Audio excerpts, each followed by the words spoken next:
I had the opportunity to recently go tandem paragliding, and I'm going to just kind of talk you through my experience. A really positive experience. I'm about to take off here. This is in Tennessee. My pilot's telling me that when he counts down, we're gonna both run. We're running. Gonna jump off a perfectly good piece of earth here and hopefully start soaring. And there we go. We have takeoff. At this time, I'm just absolutely thrilled. Looks like things are going to go well. So what he's doing right here, he's sliding my seat under me. So you don't have to hang in your harness the whole time. There's a nice comfortable seat for sitting back and relaxing.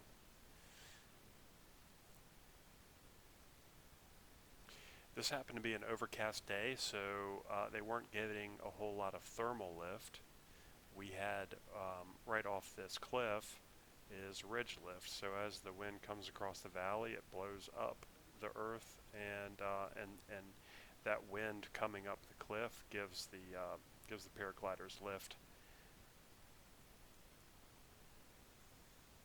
Unfortunately, there wasn't a whole lot of lift, particularly from thermal activity, because it's a very overcast day. On a warm day, around 2 p.m. is optimal.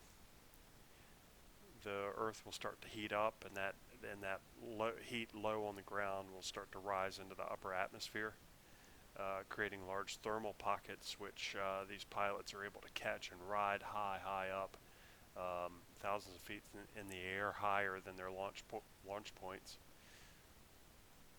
I've actually accelerated the footage here just so it doesn't get too monotonous or boring for you guys, but this is about 2x speed. Our total flight time on this day was about 5 minutes, so mostly a gliding trip. And I'm just enjoying the view and generally thrilled. Certainly wish I could have gone on a longer flight, and maybe I will get that opportunity one day.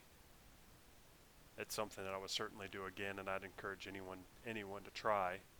I'd say people of all fitness levels are able to do this. You do need to be able to run and be able to land and take that impact of landing, which you'll see in a bit. It's not a significant amount of impact. So here our pilot's going to start doing some wing overs. He asked me if I like roller coasters. I said yes, and he said, all right, let's start rocking. So we are leaning into the turn. Each time it gets sharper and sharper. At one point I'd say we were probably, right here it feels like we're almost 90 degrees to the earth, generating actually a surprising amount of G-forces. Right here, probably 2 Gs right there, I would guess.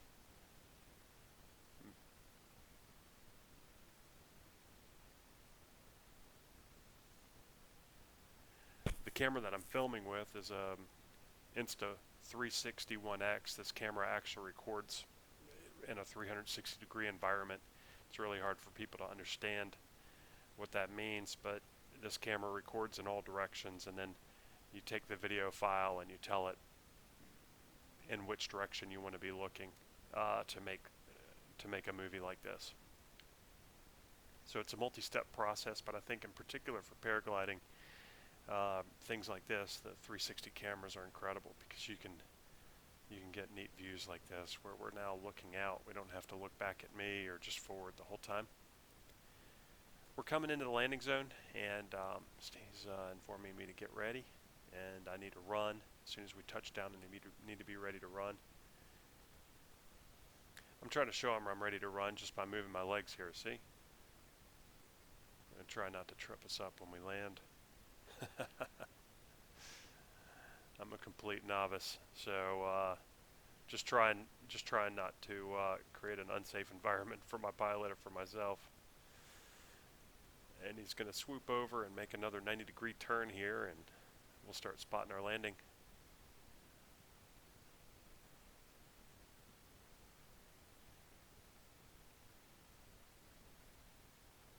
I'm ready to run, Coach. Here we go. So incredible experience here. We land without an issue, and it's quite an event. I highly recommend it for anybody that's interested.